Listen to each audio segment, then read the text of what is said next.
banywanyi ba Kazoza FM ijwi ryo kugwiza umwimbu namwe bakunze ikiganiro cacu ndabaramukije ndabaha ikaze mu kiganiro cacu kigira munani ikiganiro cihaye intumbero y'ugufasha dufashanya kugira ngo dushobore kumenya kuvuga gusoma kwandika ikidagi. Iki kiganiro musanzwe mukimenyereye ni ikiganiro mutegurirwa na Centre Multiculturel yo muri Université y'u Burundi mukagisikirizwa na Paul Ndayihereje. None uno munsi ikiganiro cacu gihagaze kuki? Turaza kubandanya dutera intambwe ku leçon ya kabiri. Aho duheruka kuganira twararabiye hamwe intambwe tumaze gukora. Reka rero dusimbize. Mu ntambwe ya kabiri mu cigwa ca kabiri tuzorabira hamwe ibintu mu by'ukuri bijanye na le thème général famille kuko dusa n'abamaze kugira intambwe dans ce que nous recherchons par la communication par kurondera umudagi. Twavuye hamwe twahurira dans un lieu public twaranywanye twarakundanye yantumiye iwe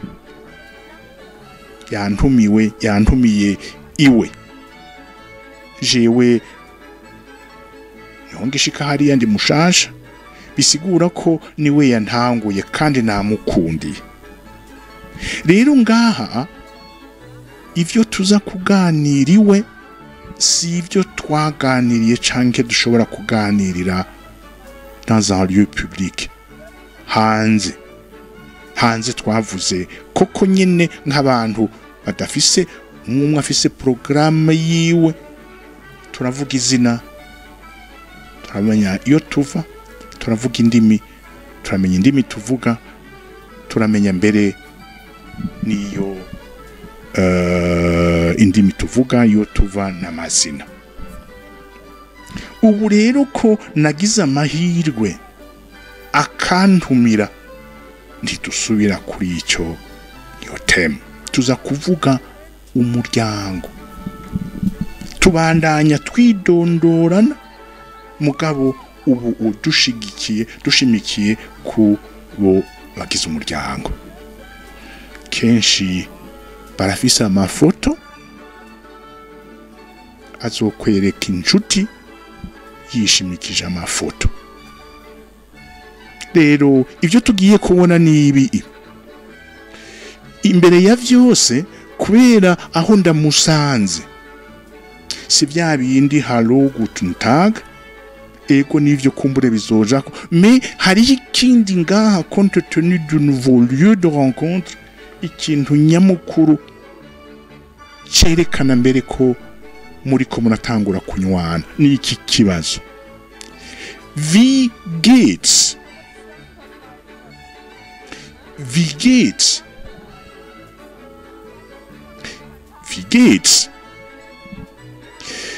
ni iryungane murabona ko itangurwa na v, donc c'est une v phrase igaherezwa mbere na point d'interrogation, donc c'est une phrase interrogative.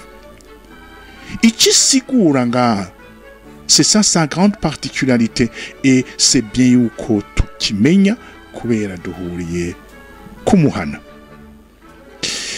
Ubu keneye kumenya iki en posant la question, si vya bindi byo kuvuga ngo mbwira izina, mbwira yuva, mbwira indimuzi, eka vigate ukeneye kumenya son ressenti intérieur.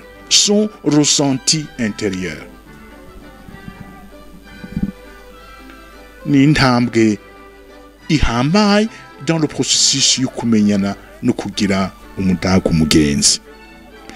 Nababwiye hakwirikira iki? Muza kwerekana abanyu, umwereke abi wawe hamwe wowe ufise amafoto sur vous canke ivyo ari byo inevitablement wazokwereka amafoto. Ikindi tuzokwiga ngaha akijanye n'iyi context nyene, kubera azokwereka se, mushikiwe, muvyarawe, mwene nyina, urumva ni gwiwe. Il fera référence à la relation de parenté. Iyo relation de parenté nayo tuzoyibona iciye hehe? Muri possessif article. Possessif article ni article possessif. Ikindi tuzobona ngaha azokubaza kumbona ati none kumbariye ngo uyu ni sogokuru abahe. Tuzobona ubundi buryo sur le plan grammatical de ne pas devoir répéter le sujet. Cyane cyane uvuga umuntu w'incuti, yaba umugabo yaba umugore canke mbere baba benshi, na tuzobona zi eka mbere na zi au pluriel izojamo. Ni personal pronomen. Personal pronomen. Ibi bintu munavyibuka igihe twari ko turaraba ingene les verbes se construisent quand ils sont conjugués. Mais tuzobigaruka dans un contexte iyindi point tuzobona muri iyi leçon ya kabiri n'ikintu kijanye no guharura. Tuzoharurira vyose rimwe kuko ntavyo twoshobora, tuzogenda turabigira mu ntambwe. Mu gatambuko ka mbere tuzoharura kuva ku busa gushika kuri 20. Mbega abadagi bitatu babivuga gute? 10 babivuga gute? Nibi dans un premier temps tuzokwiga guharura, tubona ingene ibiharuro bavyandika, ingene babisoma, n'ingene babivuga. Ngibi ibintu bikuru nyamukuru tugiye kubona muri iyi leçon ya kabiri qui porte sur le thème famille.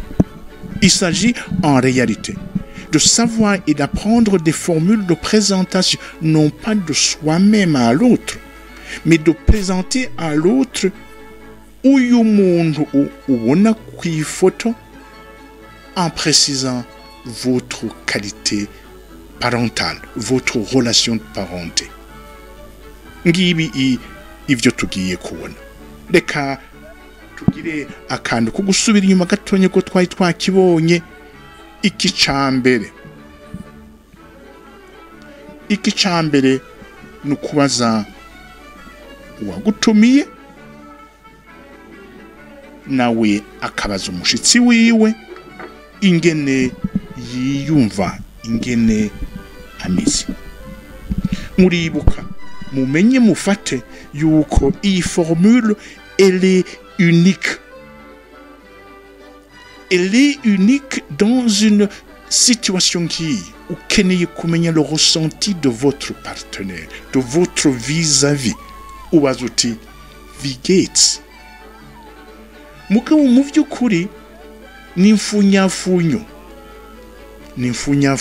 kandi ivana nuwo muri ko muravugana. Reka dufate premier scénario nurunganwe. Reka dufate Anton, dufate na Petra. Nurunganwe n'aba jeune. Umwe yitwa Anton, yundi yitwa Petra. Bien sûr, kuramukanya ni kwa kunda. Hallo, azovuga ati hallo Petra, uyundi nawe hallo Anton. Achakoresha rero iyi formule, iyi Wendung, niko bayita. Das ist eine Wendung. Par définition. Nukuvuga iki? Ntushobora kuyihindura ngo uhere kuri iki canke kiriya. Ni dans cet ordre. Gusa gusa tenyenya gatonya hariho quelques petites nuances. Anton abaza Petra wie geht's, umva agikoresheje kwa kundi nyene wie geht's canke wie geht's dir, point d'interrogation, uko ni kibazo. Anton abajije urunganwe Petra wie geht's dir, uwundi nawe amwishura twarabibonye, tanga uruvuge ton ressenti, précise d'abord comment tu te sens, hanyuma ukenguruke canke hera gukenguruka ucuvuga ingene umerewe. Danke, sehr gut. Danke, sehr gut. Canke, sehr gut. Danke. Sehr gut, danke. Ni bice bibiri, ni kuvuga ko uko wiyumva, ni gut, ni super, ni toll, canke so lala, es geht nicht so gut. Mugabo ucukenguruka canke hera gukenguruka, uko nako haba uherako haba uherezako ni ya yindi ni danke, merci. Autrement dit, merci kubona wisosia kumenya ingene meze muri jewe, ingene merewe. Ni kintu gihambaye gose mu mibereho y'Abadage. Il faut apprendre à gushima canke bitte. Ce sont de ces quelques mots magiques nibaza ko umuntu wese agendera Abadage yobwirizwa kumenya kabaza naco bimutwara akabikoresha. Gukenguruka danke canke ico utumvise ugomba kubaza bitte. Rero Anton ariko yifuza kumenya ingene urunganwe ameze. Wie geht's dir? Uwundi ati danke, sehr gut, danke. Nagomba natire votre attention. Iki kintu dia, nagomba natire votre attention. Le mot dia tel que reproduit muri iri ryungane wie geht's dir, ni Anton ariko abaza Petra, bari kumwe n'urungano. Reka tuje mu yindi situation dukoresha Wendung, turabona ko hariho ubudasa. Ni directeur général araguhamagaye canke muhuriye à l'entrée de votre bureau. Ni umukoresha wawe, nawe ni wewe, nibyo yagutwika akakubaza wie geht's. Mu vyukuri henshi mu Kidagi sur le milieu du travail benshi isovuvwa. Quand il passe de vous à tu, batitwaye babanza guca mu bintu birebire, barabazanya ati mbega ndashobora kugutitwaye. Ataraho naho ni vuvwama. Noneho aha ni directeur général atumye ku mukozi, urumva anrede.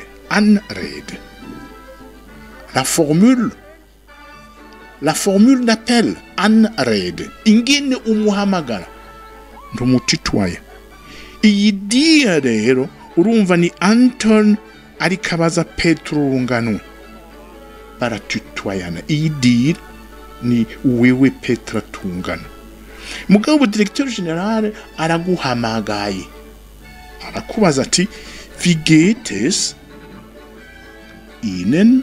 Muribuka ko hariya kenshi baravuvana ku kazi, sauf évidemment biciye ingishu ni yindi. Commencez par lui dire comment vous vous sentez, hanyuma ukenguruke. Gut, danke, c'est gut, danke. Nagomvye. En lien avec iyi Wendung wie geht es, attirez votre attention sur cette situation. D'abord, ça c'est ivyo bita la forme courte de l'expression. C'est la forme courte de l'expression. Infunya-funyo. Wie geht's? Oui, ce n'est pas faux en allemand, ni grammaticalement, ni dans le langage courant. Mugabo. Mu vy'ukuri n'infunya-funyo. Muki, wie geht es dir? Wie geht es dir? Iyo uri kuvugana n'umuntu musanganywe kandi mushobora gutitwanya. Sinoni, wie geht es Ihnen? Voilà la formule complète. Igizwe wie geht's? Mugabo ushobora gukompleta par dia iyo ubaza umuntu musanganywe uharor Ihnen umuntu umwubahe. Ngiki ico twabonye niho twahereye. Uramubajije wie geht's? Ishura sehr gut, gut, super, danke, danke, danke, super, sehr schön, danke, es geht. Ica kabiri nacone twari twagitanguye. Reka rero tukibandanirize ko aho tuza kumenya kwiga ingene abadagi bitana iyo bari mu muryango. Bigenda gute? Reka très rapidement imbere yuko dutandukira kiya ca possessive article tubanze turabe amazina make muri menshi ingene bitana mu muryango. Ca kabiri ni Familienmitglied, ni ca kabiri gikurikira befinden. Iki ni iki ni Familienmitglied. Mitglieder, les membres de la famille. Bitwa gute? Biroroshe. Nukubimenya nta bundi buhinga. Uvyumvise bifata. Ehe rero hari tuvuge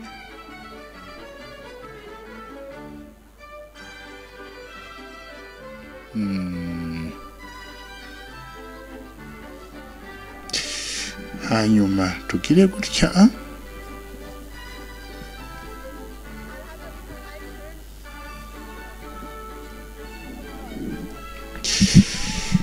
dufise abantu babiri kanatsinda twese twavuye ku bantu babiri. Uyu bamwita ngo iki ni man umugabo. Uyu nawe ni Frau, umugore ni Frau. Umugabo ni man. Aba rero iyo bagiye hamwe bakunga ubumwe bakabana biciye mu mategeko baca baba umugabo n'umugore. Imana ibahezagiye baraheza bakarondoka abahungu bakarongoka abakobwa. None mugababa nabo nyine bavyawe n'iki? Bavyawe ni umugabo n'umugore ari we nyina wabo. Reka rero turabe à ces deux niveaux. Aba n'abana baba babiri. Aba nabo nabavyaye aba. Iyi cadre iraza kudufasha koko kwiga quelques appellations mu muryango. Les appellations c'est dans les deux sens. Reka duhere kuraba. Uyu mugore n'umugabo bamaze kurongorana bakavyara abana bitwa Eltern, les parents. Eltern, c'est par rapport à aba bana bavuga bati aba n'abavyeyi bacu, uyu ni mama, uyu ni papa. Par rapport à abana, ce sont des Eltern. Aba nabo par rapport y'aba bana bavuga ngo iki? Turafise, twarahezagiwe, twararonse ibibondo. Kinder, murabona ko ari bane, yaba yari umwe twari kuvuga kind ni umwana. C'est cette relation entre umwana n'abamwibarutse. Abavyeyi bafise abana, die haben Kinder. Abana nabo bafise abavyeyi, Eltern, Kinder. Ni kwa kundi nyene n'abavyeyi kuraba. Mugabo kuraba babiki baba les grosses Eltern, les grands-parents. Bazobita les grands-parents. Aba nabo bazokwita bagute, bazobita enkel, Kinder n'abuzukuru, Enkelkinder. Aba bafise abavyeyi babavyariye abavyeyi bita grosse Eltern. Aba bavyaye abavyeyi baba soso bafise Enkelkinder. Mugabo rero nababwiye ko ari babiri. Hari Großvater na Großmutter. Großvater und Großmutter. Großvater niwe bita Opa, Großmutter bakamwita Oma. Abavyeyi bavyaye abavyeyi kuri aba bana n'abasekuru. Basekuru ni babiri, hari umugabo hakaba umugore. Umwe babita bose hamwe l'appellation générique ni grosse Eltern. Harimwo iki? Harimwo Großvater na Großmutter. Au niveau ya Eltern hari uyu mufasoni yitwa Mutter. Mutter n'umuvyeyi n'umumama par rapport y'aba bana. Oya, c'est dans l'autre sens. Aba bana bazomwita meine Mutter, uyu nabazobita Kinder. Nico kimwe twayibonye.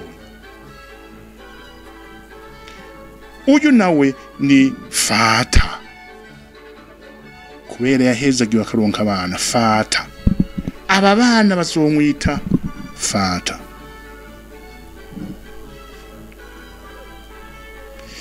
Reka tuvuge yuko uyu muvyeyi w'umupapa afise abo bavukana, cyangwa umukobwa cyangwa umuhungu baravukana.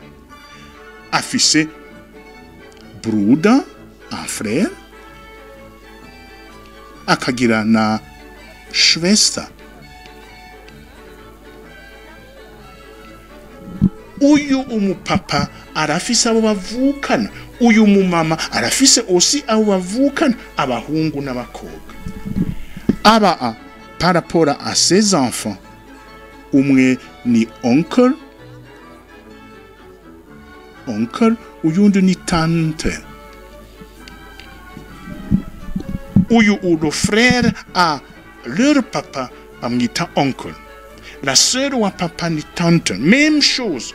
Le frère wa mama bamwita oncle. La sœur wa mama di tante.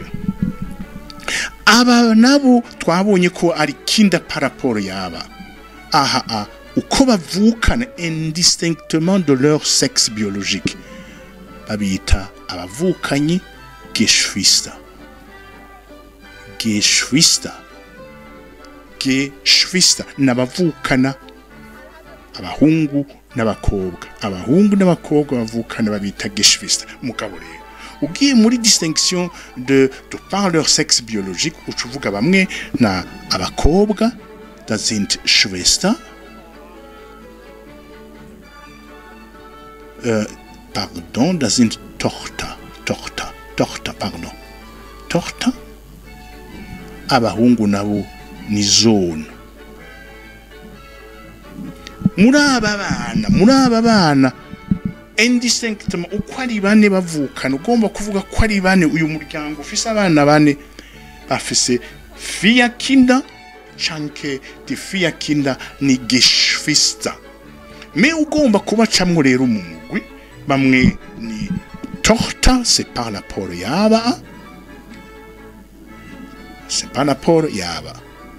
urumva nico kimwe n'abana mugabo on a fait une distinction sur le plan du sexe biologique hanyuma jewe nibaza alors abana babavukana n'abavyeyi abana arabahungu babita cousin canke cousine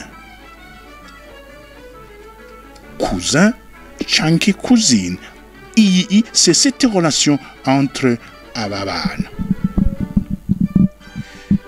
Voilà. En réalité, on pourrait en débattre et en parler davantage. Mugabo, reka tugeze ngaha mvuga ndi nous nous sommes focalisés sur une famille. Et quelles sont les différentes relations parentales qu'il y a aussi bien de haut en bas et de bas en haut, et quelles sont les relations en fait au niveau horizontal. Bivana abavyeyi bavyaye abavyeyi bavyaye abana ingene bitwa entre ingene bita ababavyaye n'ingene bita abavyaye ngiki nyamukuru icyo nagomba kugira ngo rero ushobore kwereka à travers des photos uyo mushitsi yakugendeye none niyo agomba kumwereka inyokwanyu uzomuvuga ngo uyu ninde niyo agomba kumwereka muvyarawe uzomuvuga ngo donc il était essentiel ko twiga les appellations diversifiées variées sur les membres d'une famille kugira ngo ushobore kuba présente. La prochaine fois nous allons kuraba ingene baba présenta des formules appropriées devant pareille situation et surtout twiga ikintu bita sur le plan grammatical possessif article. Reka ndabasezere ndabifuriza ibihe vyiza ndababwira ko turi kumwe tuzosubira kundwiza Imana ibazigambe babaye.